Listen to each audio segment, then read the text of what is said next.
follow traffic, clear visual approach, runway 4 right, maintain 17, John Austin, 5 mile final. 17 till 5 out. A continuing discussion about mental wellness in our aviation community, in light of a recent incident that brought even greater attention to these important issues. From the National Business Aviation Association, this is Flight Plan, brought to you by Varion, formerly ATP. I'm Rob Finfrock with your trusted source for the very latest business aviation news and information. Today, we'll continue our flight plan discussion on the topic of mental wellness in the aviation community, and especially among pilots. As we started this conversation last week, news came to light of an October 22nd incident aboard a regional airliner flying to San Francisco from Payne Field, north of Seattle. That flight diverted to Portland, Oregon, after a mainline captain who was commuting in the jump seat apparently tried to engage the fire bottles and shut down the aircraft's engines in flight. Fortunately, he wasn't successful. And before the ordeal, he reportedly said 3 very telling words: "I'm not okay." I'd like to welcome back now Mark Larson, NBAA's Director of Safety and Flight Operations. Mark, what do we know so far about this incident as we're talking at the end of October? And what does this highlight about the significance of mental wellness in the pilot community? It's been widely reported that an off-duty airline pilot had interfered with the flight deck, and that resulted in the flight's diversion to an alternate airport, and security procedures had to be followed in the process of getting that aircraft on the ground. Investigators interviewed that off-duty pilot, and he indicated a concern of mental illness. Also had noted he'd been awake for 40 hours and had taken psychedelic mushrooms 48 hours prior to the incident. Without getting into the merits of this pilot's medication choice, it is really part of a larger industry concern of pilots self-medicating for their mental health issues. The current FAA policies are not great on this case, but they do permit the use of 5 antidepressant medications. However, the 6-month timeline requiring a stable dose, cessation of symptoms, the associated costs of testing, the timelines associated with the FAA's review of all of the paperwork, and ultimately the cumulative livelihood implications of what amounts to years out of the flight deck to pursue this path are identified barriers to mental health treatment in the pilot community. I would note from conversations I've had with a number of mental health experts that a combination of talk therapy and antidepressant medications often an effective and necessary strategy for treating some individuals' mental health concerns. You mentioned there are 5 medications approved by the FAA for the treatment of depression and anxiety, and I'm going to use brand names here. Those are Prozac, Zoloft, Celexa, Lexapro, and 2 slow-release versions of Wellbutrin. The FAA stipulates each of those can only be used individually, not combined. And since all those medications build up in your system over time to lessen symptoms, they also require a minimum of 6 months for pilots to be grounded and show they're responding to those medications. As you said, Mark, it's perhaps understandable how that process and the timeframes involved might push pilots to seek alternatives. To put this in context, I found a pre-pandemic study by the Centers for Disease Control back in 2018. It noted an average of 13.4% of adults are on an antidepressant medication at a given time. That number is lower among men at 8.4% and higher among women at over 17%. When I've talked with the FAA about this, recent FAA data indicate a little over 500 pilots have been approved to take these accepted antidepressant medications out of the over 400,000 pilots nationwide. Roughly 0.1% of that pilot population. That's a hell of a disparity and very disquieting. To me, this identifies a treatment gap when considering that rates of mental illness are consistent between the pilot population and the broader adult population. As I think about ways we can evolve the safety culture of our industry to one where we treat mental health issues early. We're seeking that. We want to capture these problems while they're relatively small and less complex. That does make it easier for the FAA to ultimately approve them. I think this is an area where that opportunity for FAA policy improvement exists, just as any operator with a safety management system would review its policies where they had a concern of noncompliance with those policies and procedures in place. So hoping there's an opportunity to continue to work with the FAA to find a path that makes acceptable medications easier to use while absolutely ensuring flight safety as well. Something to think about as we continue our panel discussion following this word from our sponsor. Take your aviation operations to new heights. Introducing Varion, formerly known as ATP, your ultimate partner in achieving maximum aircraft uptime. At Varion, we understand the challenges faced by everyone in aviation. Our industry-leading technology solutions revolutionize aircraft management, so there's no more waiting, no more wondering, and no more wasted effort. Get real-time visibility of your maintenance, inventory, operations, and regulatory data right at your fingertips with an easy-to-use system, backed by a team of experts with deep aviation knowledge offering 24/7, 365 support. After 50 years in the business, we have built a growing reputation for getting our customers more aircraft uptime. That's why thousands of aircraft operators worldwide have already discovered the power of Varion. Say goodbye to downtime and hello to increased efficiency and profitability. Visit Varion.com to learn more.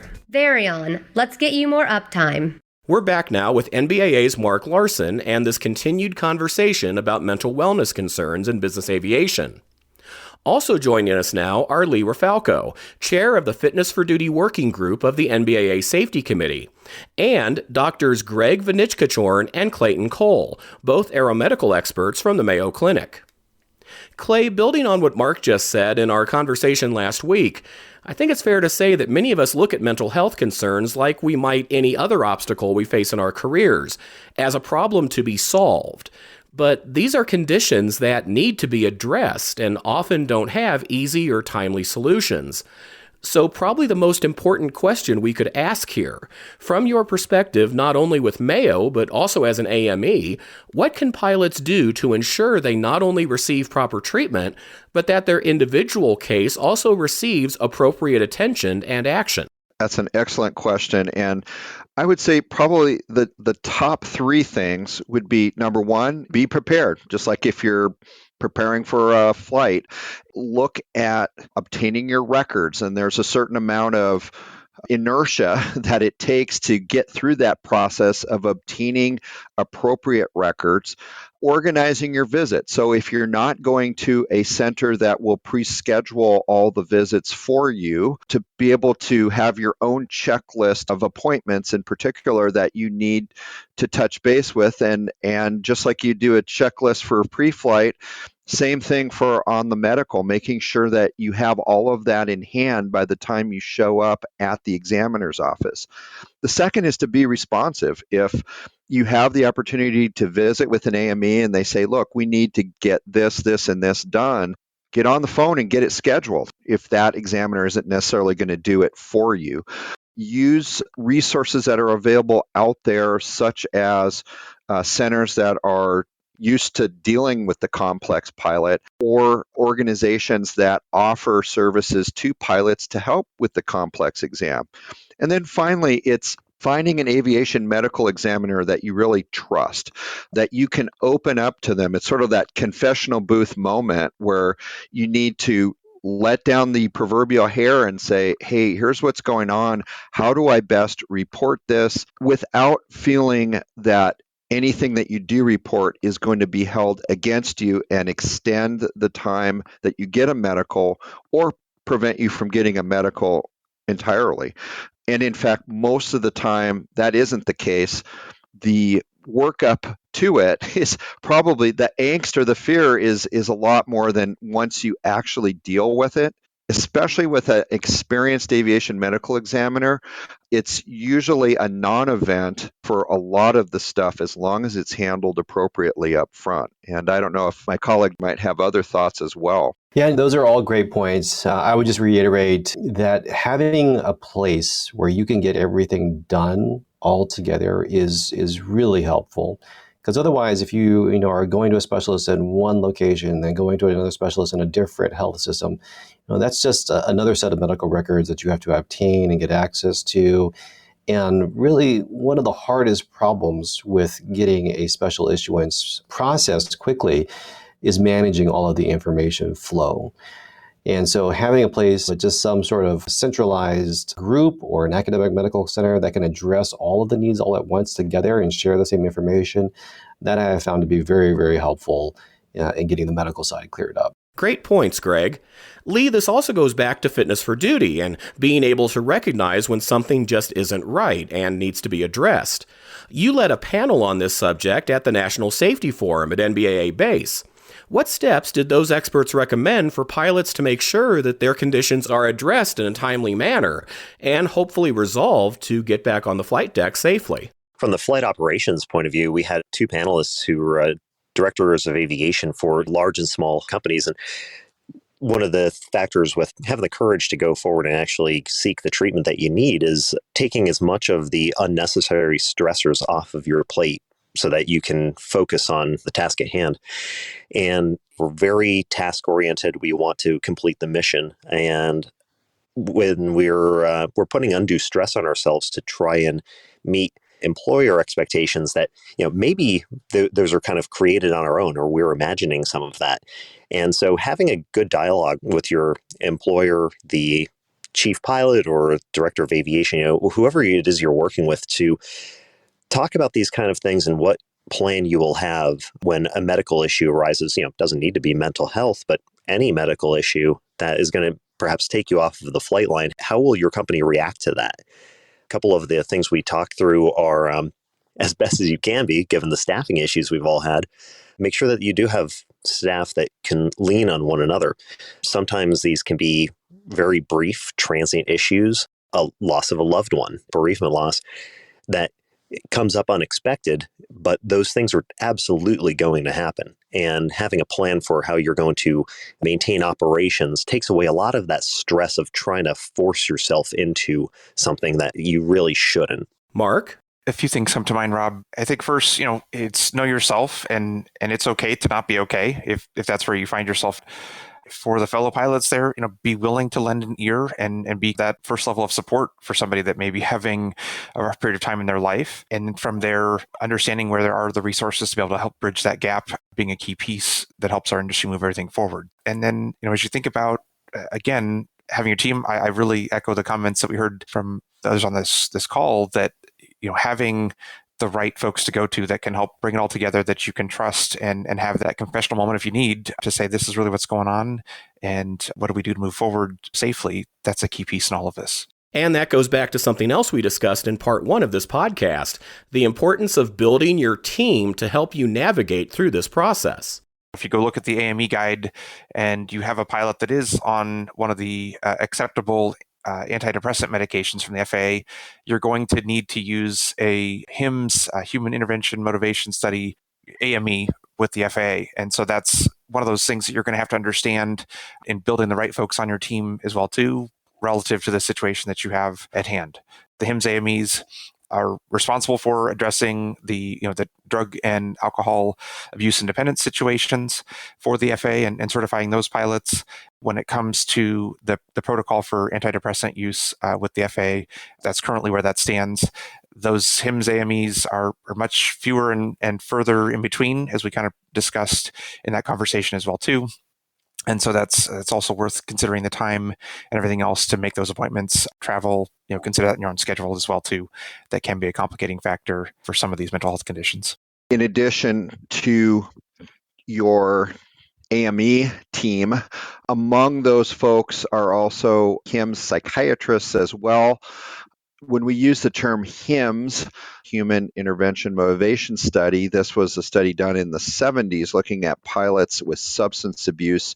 However, the FAA has worked with pilot unions in that to provide training for AMEs specific to that. And because of the fact that that specialized training was provided for substance abuse or dependence, they elected to have AMEs that were trained as HIMSS AMEs to also handle those with other mental health related things, such as use of antidepressants, namely the selective serotonin reuptake inhibitors that are allowed under special issuance for treatment of depression.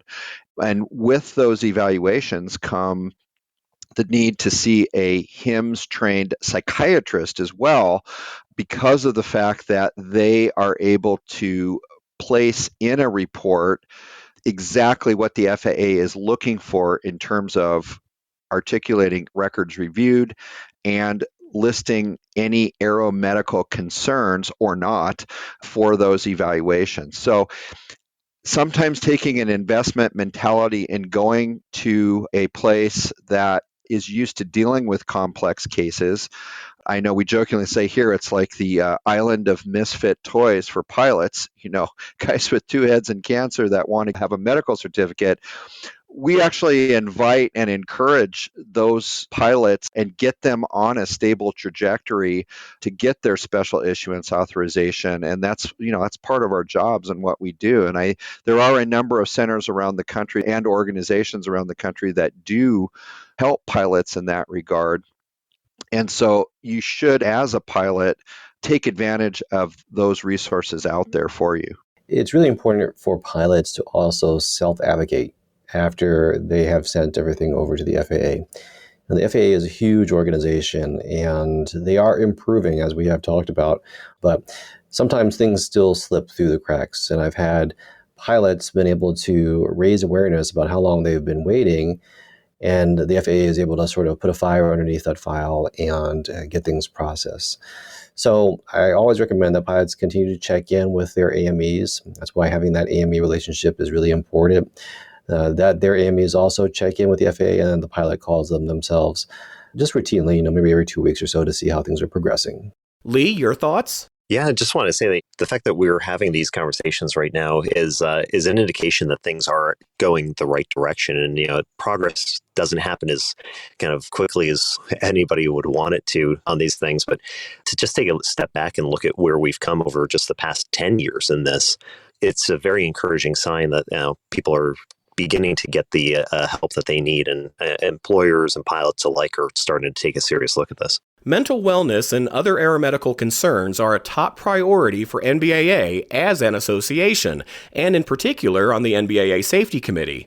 We'll continue to spotlight new developments and NBAA's ongoing advocacy in these areas, and continue the conversation that is so important to maintain on these matters. Be sure to also check out NBAA's Medical Issues Resource at nbaa.org/medical for information about mental wellness and a variety of other conditions and concerns. And that's the latest from the National Business Aviation Association. Remember, you can subscribe to all Flight Plan episodes at Apple Podcasts, Google Podcasts, and Spotify, or wherever you find your favorite podcasts, including by asking your virtual assistant or connected device. Of course, you can also download Flight Plan directly from nbaa.org.